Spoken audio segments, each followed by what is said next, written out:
Mes visada nepaslaptis ir pernai metais iš tikrųjų visi matė, kad norėjom tikrai iš tikrųjų papulti į aukštesnę lygą. Ir taip gavosi gale, iš tikrųjų, komanda iš tikrųjų galbūt ne taip pasirodė, kaip norėjom. Bet, pasisekė mums iš tikrųjų, gavome kvietimą dalyvauti A divizione. Iš tikrųjų, tuo labai džiaugiamės, kadangi, vėlgi, kaip sakau, mes visada norėjom, viską darėm labai profesionaliai, labai rimtai viską į tai žiūrėjom iš tikrųjų. Ir,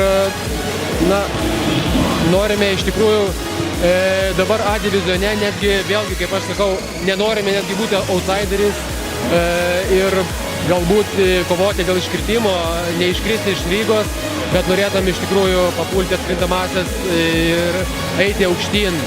Iš tikrųjų pernai padarėm neblogą įdirbį ir aš manau, kad šiemet vis tiek tas aukštesnis divizionas bus daugiau rungtynių.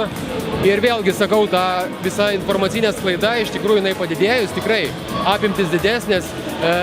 Bandysime kitas varžybas jau, bandysim jau imti interviu galbūt iš trenerių, iš žaidėjų, galbūt iš sirgalių. Galvojame apie įvairiausius žaidimus iš tikrųjų, vėlgi. Kažkokią, ateityje klubo atributiką. Žodžiu, minčių turim nemažai ir bandysim įgyvendinti iš tikrųjų.